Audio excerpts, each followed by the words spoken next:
Okay, so first of all, thanks a lot for everybody for being here.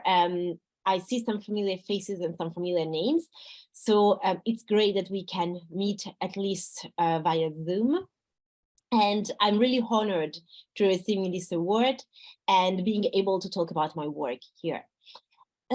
So as Heidi was mentioning, as Dr. Campbell was mentioning, the title of the article I submitted for this award is Religion and the Internet, Digital Religion, Hyper-Mediated Spaces and Materiality. This is an article that was recently published for the Journal for Religion, Society and Politics. Before getting into the theoretical insights and empirical cases of this article, I would like to give a little bit of context of why and how I wrote this article and where it comes from. And I would like to start from a picture I also described at the very beginning of the article, which probably several of you are familiar with. This was the picture that was circulating online and also reported by several media outlets worldwide. This comes from spring 2020 and portrays Pope Francis alone in St. Peter's Square. That was one of the moments of lockdown. Actually, it was the first lockdown when the COVID pandemic arrived in Europe in spring 2020. And clearly this became a bit of a symbol, one of the photo symbols of the pandemic, because we are so used, and by we I mean general public, especially Catholics, or I would say Italians who are familiar with the square, we are so used to see the square crowded with people, always full with people, and seeing it so empty definitely gave a great impact. So that means also that the words of Pope Francis were not unheard, but rather they were mediated through different types of technologies.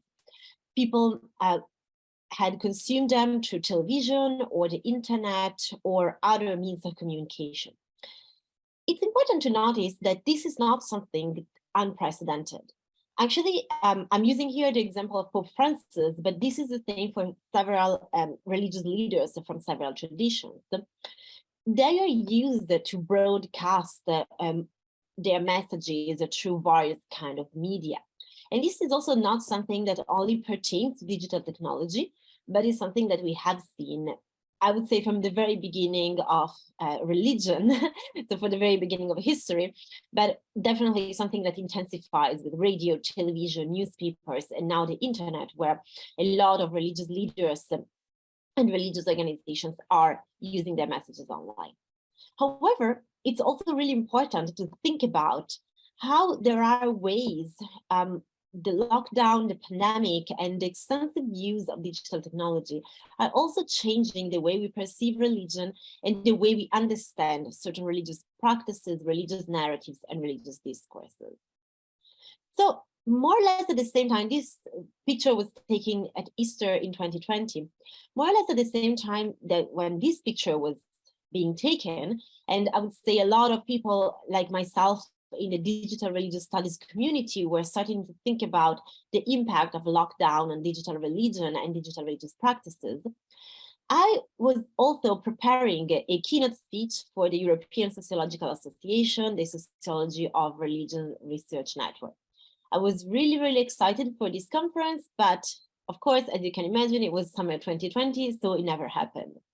But I still got to prepare a talk online as the one we're doing today. So again, digital technology is facilitating spreading of messages, even though clearly different ones. But also, then I got to write an article as a part of a special issue that put together some of the people that would have gone to this conference who was supposed to be in the Netherlands, here in the Netherlands. And therefore, it was a great opportunity to sort of like brainstorm on some ideas. And therefore, while at the beginning, I wanted to talk about mostly my previous work and the theoretical insights I had for digital religion, it became a further occasion to not only reflect on what I had done so far in terms of studying digital religion, but also exploring how certain features of digital religion were sort of like staying the same and changing throughout the lockdown and the pandemic. And therefore, of course, those reflections and conversations are still ongoing, and we're still seeing a lot of rapid changes. And this is definitely a process. But hopefully, by looking at some theoretical terms, I will highlight how I apply digital religion as a theoretical framework to some empirical case studies, and also showing my contribution to the field of digital religion. Specifically, something that I would like to reflect today, and is one of the points of my article, is the importance of combining the study of digital religion to other perspectives on the study of religion, significantly with an attention to space and materiality. And this will be the first part of my talk today. The second part of my talk will be describing a couple of empirical examples, one which comes from a neo-pagan online community, and one that comes from a hashtag created by young Muslims, and show in practice how I use some of the theories that are connected to digital religion. And the third part will then show the theory of hyper-mediated spaces, which is something I also discussed in my book, and I have been exploring as a theoretical framework to be applied to digital religion as a way to understanding certain phenomena that happen online. And in this case specifically, I'm going to discuss it through a case study that has to do with the COVID lockdown and how people use the internet to sort of like substitute, but also create new ways of engagement when they could not attend physical masses or in general physical religious gatherings. So I would like to start with some theoretical background and some of the ideas and the theories that I put together and I use to also create my viewpoint. So probably people here are familiar with the question of digital religion, and are also familiar with books like this one, which I was just reading when preparing this talk and stayed on my desk. But just to go through some of the general ideas, digital religion is something that exists at the intersection between online and offline practices, narratives, and interactions. So contrary to some viewpoints that were especially popular at the sort of like beginning of studying of the internet, that considered what happened online as something that would just stay online and sort of like separate from the offline reality, digital religion puts a lot of importance in the blending between online and offline spheres. And this is something where that is quite fundamental for the type of work I do when exploring empirical examples of digital religion. And I think that what is important, and when I hope my article can help in terms of contributions to the field, it's also underlining some theoretical perspective that can help bridge the online and the offline in a theoretical and methodological way. Specifically, what I want to focus on in this talk is the importance of space and materiality, two key terms that are definitely not new in the study of religion, sociology of religion, and religious studies, but that can be applied to specific case studies when it comes to digital religion. I will get a little bit more in depth both of those terms. Let's start with materiality. So materiality is something extremely important in the study of religion, and it has been especially studied when we had this so-called material turn in the study of religion, where we started to look more at how not only abstract ideas, but material objects, the senses, the sensations, can help people experience the reality of religion. And I think that materiality is really important when we talk about digital religion, but also religion and media in general, as an integral part of the theory of mediation.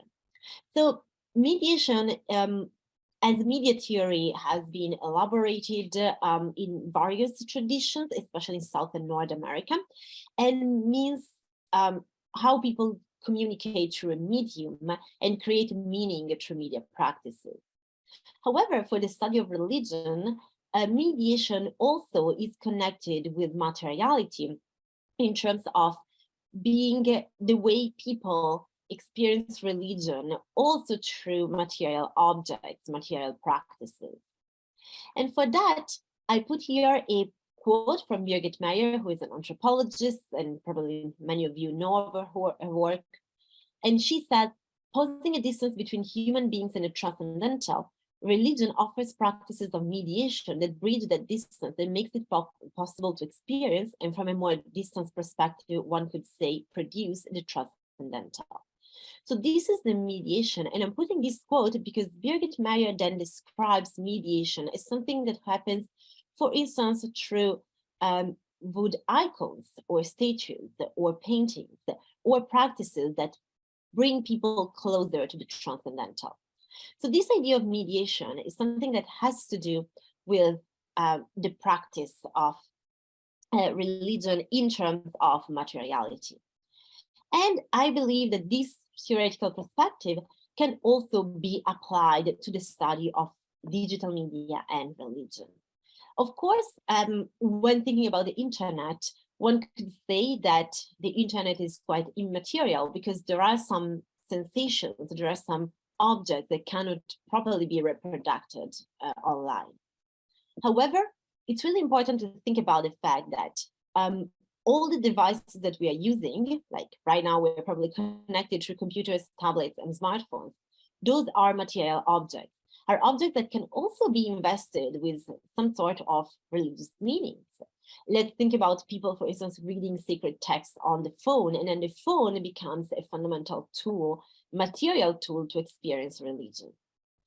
Then it is true that certain senses are less elicited by the internet and by digital media, but it's also true that the internet facilitates visual culture, which, according to a number of scholars, such as David Morgan, actually it's very important when it comes to religion, because visual culture is what sort of like makes the gaze of the believers towards religion.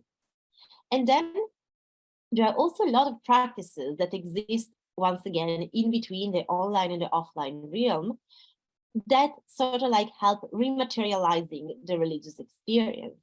And when saying that, I have, for instance, in mind the work of Tim Hutchings, and I do have a bibliography at the end of the slides if someone is interested.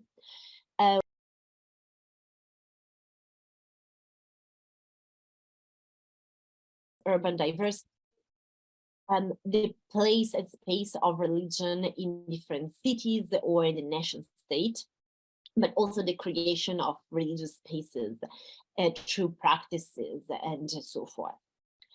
Also in this case, the internet is not a spaceless place, but rather the internet can help creating places. And more specifically, the connections between space and the internet is twofold. First, physical spaces are remediated online because people can talk about physical spaces, share pictures of physical spaces, organize events in physical spaces, and so forth. And secondly, the internet itself can become a space that is, of course, in this case, intangible, but a space where, for instance, communities are formed, religious practices that go on and are negotiated, where different narratives and discourses about religion are formed. And in this case, I take inspiration from a theory which I used mostly in my PhD, and now I sort of like moved on from that a little bit, but I think it's still relevant when we discussed about space, which is the idea of third spaces of digital religion, which, according to Hoover and Scheibe, exists between private and public, between institution and individual, between authority and individual autonomy, between large media framings and individual presumption, between local and translocal, and so forth. Digital third spaces of religion are fluidly bounded. Boundaries are important, but they are subject to a constant process of negotiation.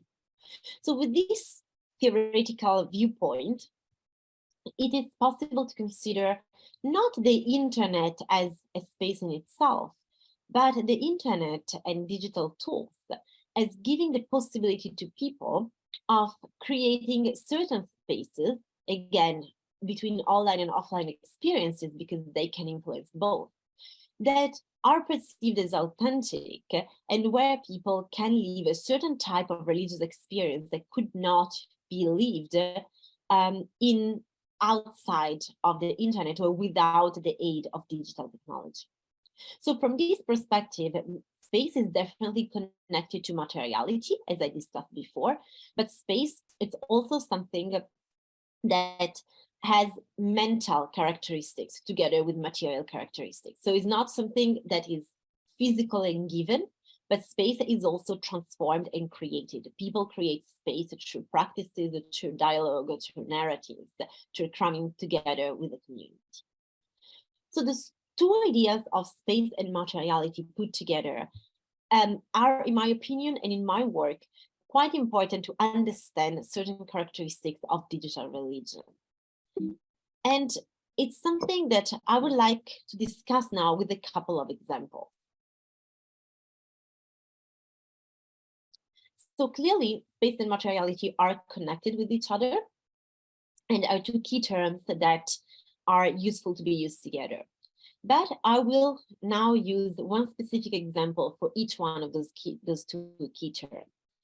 And the examples I'm going to give are case studies which I explored in the past, both through interviews and qualitative textual analysis of online text. The first one, which regards materiality and practices of mediation, is that of a neo-pagan community, which is called Jaguar Moon. So I have been exploring how neo-pagans perform religious practices online and create online spaces. And something that it's quite relevant to notice here is that neo-paganism is not a systematized religion and does not always have strict authorities that people have to follow, both in terms of people and in terms of sacred text. So this flexible character of neo-paganism made it a religion that easily adapted to the internet. And that's why some of the earliest work on digital religion are actually about neo-pagan communities. With that, I'm not saying, of course, that every neo-pagan uses the internet, because that wouldn't be true. But also the fact that some neo-pagans are quite isolated because they might not have a group of practitioners nearby, definitely pushes them to use internet connections a bit more than other groups in certain circumstances. In exploring various websites and online communities of neo-pagans, I found one which I want to use as an example for this presentation, which is called, again, Jaguar Moon. The peculiarity of this community, as many others, is that it's used to connect people. It provides courses in neo-paganism to make people learn about this tradition, but also organizes online rituals. So I was curious about knowing how digital technology could facilitate the creation and the sustaining of rituals, and how people would perceive online rituals when it comes to the internet. So I did interviews to neo-pagans that were involved in this kind of activities. And I interviewed the person who created the Jaguar Moon community and website. This person discussed this quote when talking about online rituals. In a physical group, when everybody is right in a room, they're all connected. Energy raises the air over your arms, back on your neck, you're bathed in it. Online rituals, since you're alone in a room, really depend on your ability of visualization and to literally imagine yourself connected with other people in the astral, meaning the astral plane. But as far as I'm concerned, cyberspace is astral. It's a different portion of that plane. So you are making an energetic connection with the priestess and the leader. What I do when I'm doing ritual is that I visualize the connection being made with all different people around physically. So it's also interesting here that this person uses the term cyberspace that in literature were used sort of like at the beginning, a little bit at the beginning of the studying of the internet. But I think the reason why I put this quote here is because it shows how basically using the imagination, it's possible to recreate a sort of materiality and physical connection, even through the internet, even when people are not physically there. And the fact that in this case, the internet is not seen as something against materiality, but is seen as something that complements the experience and that does not erase the material experience. When I asked this person in the same interview, what were some of the strategies where materiality that recreated materiality through computer rituals, she explained to me that people were invited to use material objects in their rooms and their apartments when connecting to online rituals. For instance, they would set altars, light candles, put flowers, or also do some sort of actions that were actually performed offline. One example was taking an egg for a ritual of abundance, putting a symbol on the egg, and then eating it the day after having boiled it. And in this case, all the people were supposed to do the same exact movements, the same exact actions, and being connected to the computer in a way that would help the creation of boundaries and the feeling that the internet then actually created a type of material experience. It's interesting also to know that, as you can see from the data, this was before the pandemic. And the person I interviewed discussed the fact that she has been practicing online rituals for decades, starting with technology that were not so advanced and were just via chat. So people really needed to type and type fast, and at the same time having objects and recreating some sort of material experience. But then, of course, it evolved through using also platforms like the one we are using right now, that we are connected on Zoom, that allowed people also to show and have a little bit more of visual elements, like I was saying before. So this shows how materiality actually is not lost to the internet, but as I was mentioning, the materiality of the computer in this case also becomes a way of connecting with other people in different parts of the globe. But also material objects and different practicing are sort of like materializing the experience of, in this case, an online ritual. And of course, when we talk about rituals, we also talk about the fact of creating a certain space of practice. And space also is something that it's quite relevant when we talk about online practices. And especially it's important and useful to look at practices and examples of space creation on the internet. The case study I'm using here, moving on from the neo-pagans one, is that of an hashtag, which is Nous sommes unis. You can see it in the picture. That means we are united in French, and was created by young Muslims living in Europe. It was created in 2015 as a response to terrorist attacks in Paris, but then was used also for the following years, either to condemn terrorist attacks or in general to condemn violence and expressing solidarity and interfaith dialogue. The idea was that young second-generation Muslims living in France wanted to distance themselves from Islamic fundamentalists, but also condemn Islamophobia and explain that they were in normal citizens and they were mourning what was happening to their nation, while at the same time not obviously siding with the people perpetrating certain attacks. The hashtag was used in a YouTube video which became viral, and this is that you see on in the slide is one frame of the video where those people were showing the hashtag as written, and they were not speaking. There was a poem in the background. And I'm using that as an example of the creation of spaces, because then the hashtag was used on different platforms, but also was used to sort of like delineate and creating some offline spaces. An example can be seen here in this picture, which was actually also tweeted. In the picture of a remembrance of some victims of terrorist attacks in a French city, where the hashtag was actually written down. And it's sort of like a way, together with other material objects, such as the flowers or the candles, to sort of like show that space as a space of mourning and also charge it with certain meanings. So here we can see how a hashtag that was born online was actually used then in physical spaces to create a certain meaning in there. At the same time, the hashtag was used, and then it also was used to create a website, and was popular on other platforms such as Twitter. Was also used to give a platform to young Muslims, and not only from France, but also all over Europe and the world, to talk about their feelings in terms of what was happening around them, and also to have a safe space of narrative to discuss their religion.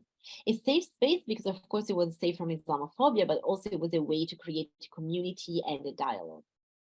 So in this case, differently from the previous case study of neo-pagans, where they were actually using the internet to create online rituals, here the practice is not that much as that of prayers, so going to a function, but rather the practice is that of creating a space of community identity, a space where people could come together. But those two case studies, while they were quite different, show some facets of digital religion and how they can be connected to existing theories of materiality and space. And in this case, we can see how, of course, space and materiality go together, but also, for instance, spaces are created also in between online and offline experience, and spaces are created in terms of community building and community formation.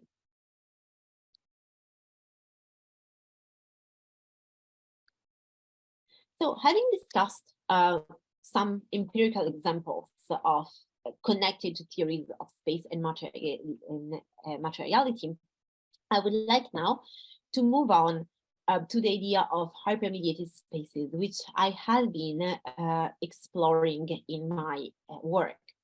And specifically, those two examples that I showed you are, in my opinion, examples of what I call hyper-mediated spaces, because they do exist not only in between online and offline venues, but also because they embed materiality space in novel ways and shows how the internet can become a hybrid space of identity, authority, community formation.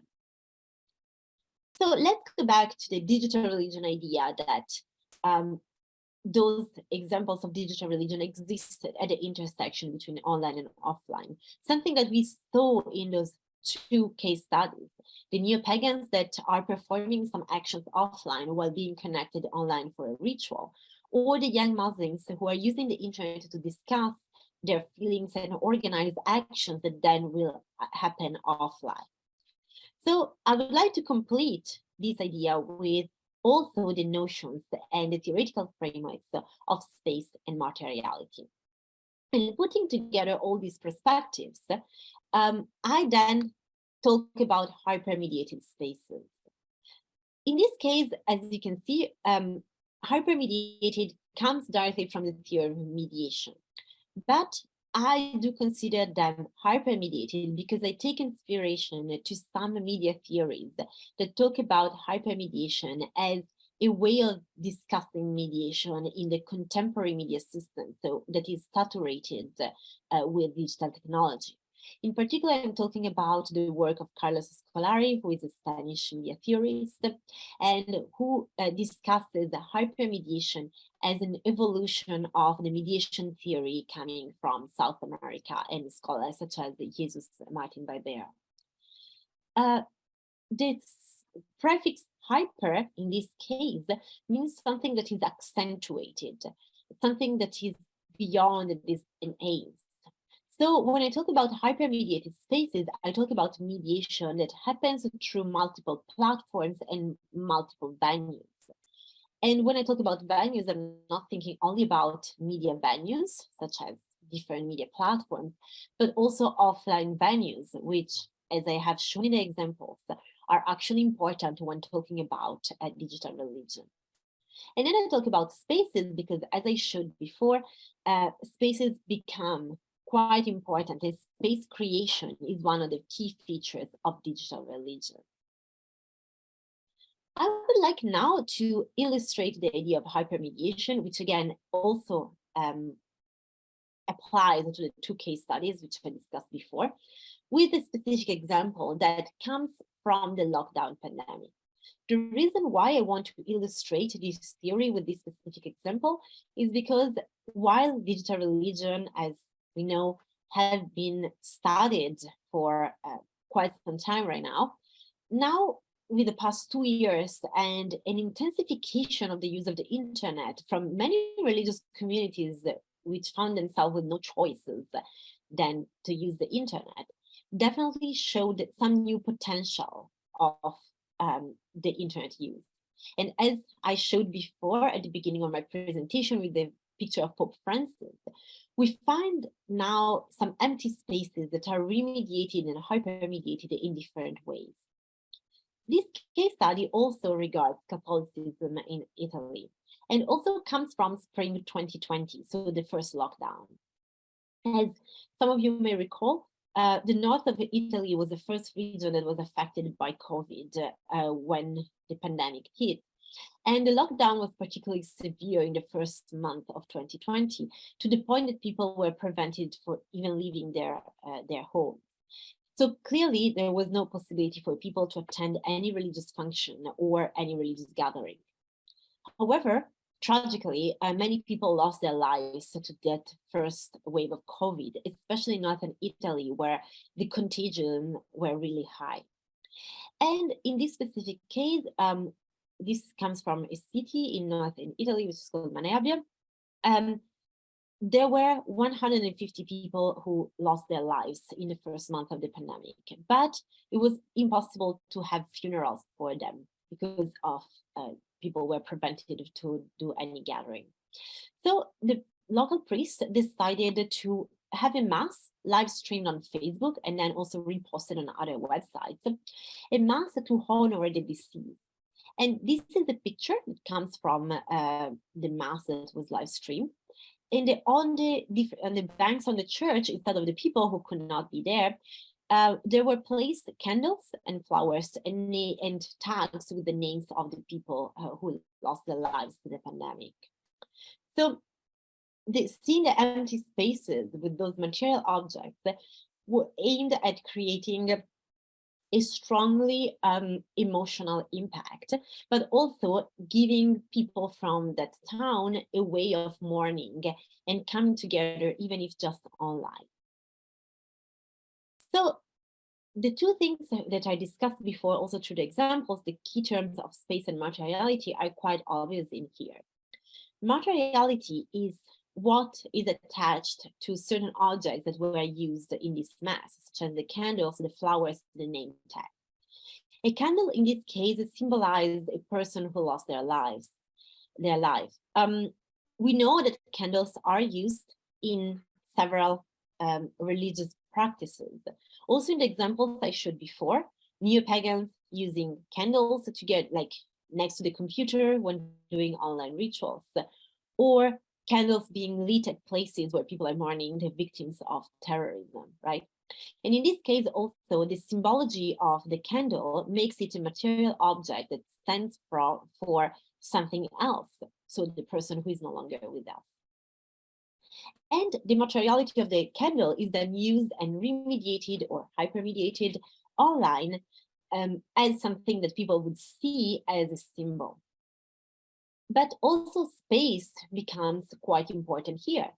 As it was for the picture of Pope Francis in an empty St. Peter's Square, here we can see the emotional connections that are created by seeing an empty church that is usually full with people or should be full with people.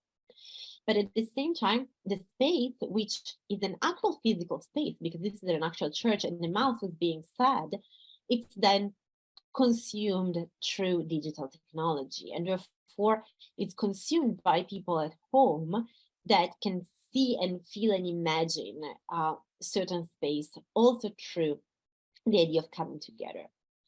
So this is just one of the examples, and we can see we have countless examples of churches and other religious places that did something similar during the lockdown.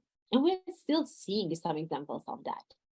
This specific case got my attention and got actually national attention because it was probably one of the first time that such an initiative was put in place after the beginning of the first lockdown. And therefore was picked also from national newspapers and television channels.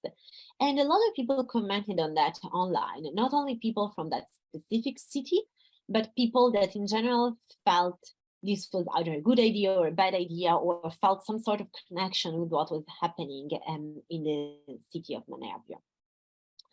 So when talking about that, we can talk about hypermediation, because this was not something that was affecting one local physical space or one only media platform, but something that traveled throughout the internet, that put together a network of different people commenting and discussing what was happening, and also where materiality and space were used to create a certain type of discourses and certain type of practice. So we do have materiality and space, as I discussed, but we also have the importance of the online. So for instance, Facebook was the platform chosen to put the live stream, but also several other online platforms such as Twitter and Instagram were used to discuss what was happening. And then the offline was what actually was happening in the church. So the priest was there, the priest was saying the mass. So that was actually happening in an offline space that was just intensified through online streaming. So this is why I'm not simply calling this a mediation, but rather an hyper-mediation, because it also involves materiality and space in a way that creates certain ideas, but also it exists through different platforms and through different feelings and networks of actors and actions. So when discussing hypermediated spaces, I consider that as a theoretical contribution which I give to the field of digital religion, because it directly comes from the idea of digital religion as something existing in between the online and the offline venues.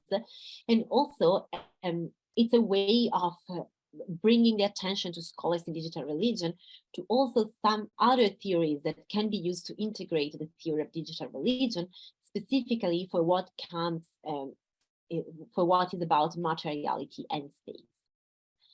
So this, of course, is a working theory and a working perspective that can still need to continue being studied, and comes definitely from media theory, but also from some other theories in other disciplines, and aims at capturing some of the change and transformation that we are now witnessing when it comes to digital religion.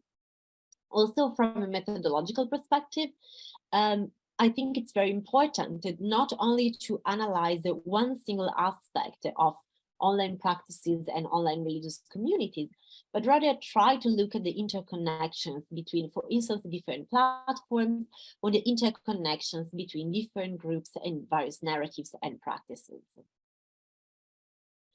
So I would like, before we go towards our conclusion, to talk about some other examples that I'm currently exploring and that hopefully can also be used as examples of hypermediation and hypermediated spaces. And specifically, it's putting together digital religion, gender, and politics for what regards the far right in Europe, and how it uses religion, especially Christianity and a certain type of conservative Christianity, as a way to justify anti-migration, anti-LGBTQ+, anti-feminist discourses. Now, in this case, I do consider that also as an example of hypermediation, because it connects various actors and various discourses, and usually those discourses are implemented online. But also it connects to the fifth wave of digital religion, where there is a call to look at more extremist ideas of new methodology, new technologies, and sort of like also seeing what are the new possibilities of digital religion.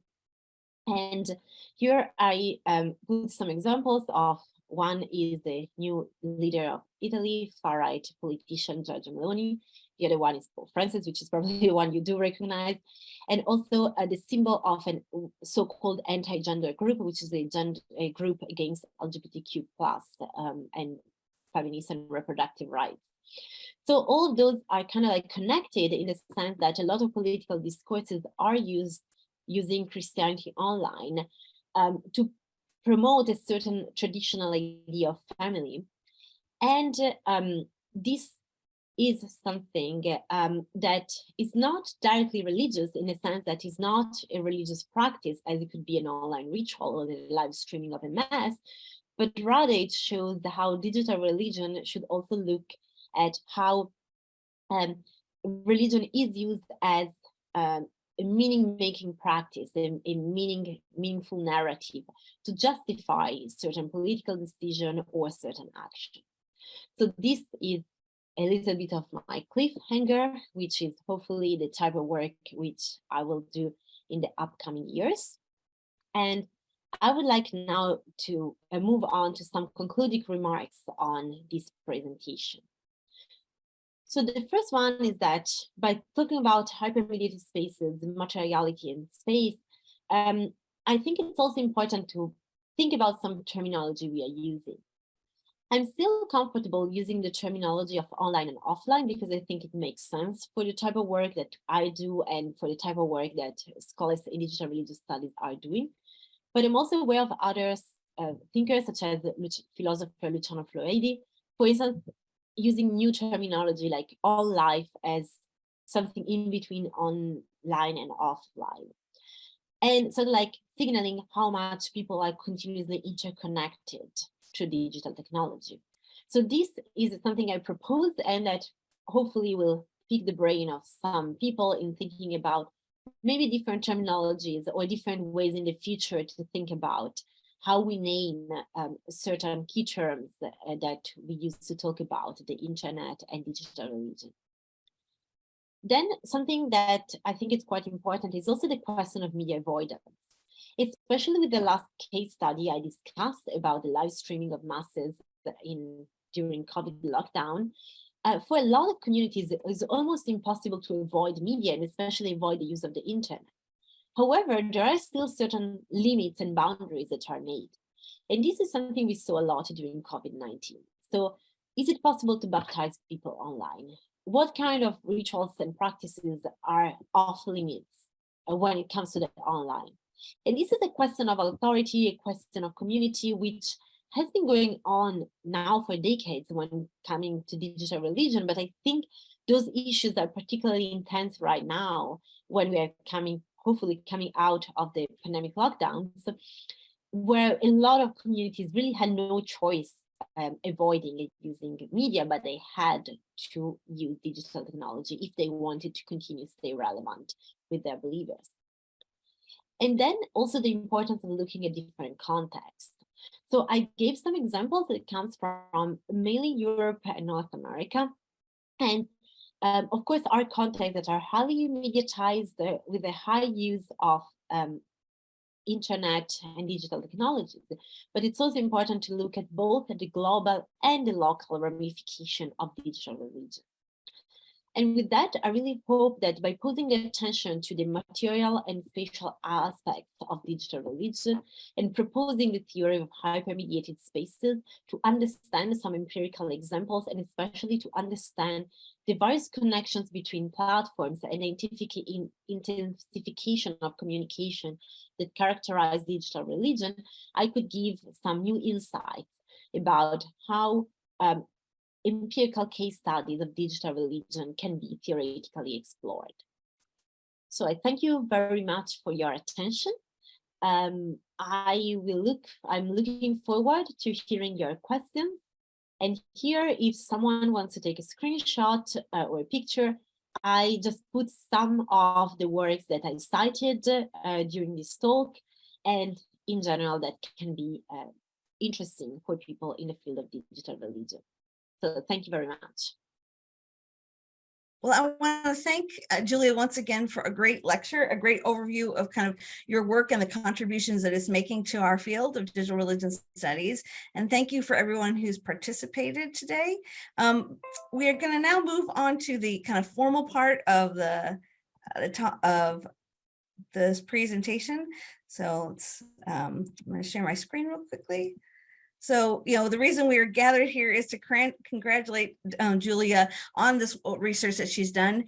And it's my privilege to award her the fourth and the annual Digital Religion Research Award. So it says it presented to Giulia Evolvi, given by the Network for New Media Religion and Digital Culture Studies, in recognition of outstanding scholarship in digital religion studies. And so this November 3rd. And so this will be put in the mail and hopefully arriving safe and sound, maybe by American Thanksgiving or at least before Christmas in Europe. So let's, if we can all give a virtual round of applause to thank you, Giulia, for your contribution. Okay, thanks a lot. And I'm really looking forward to get the plague hopefully safe and sound here. So thanks a lot for organizing all this.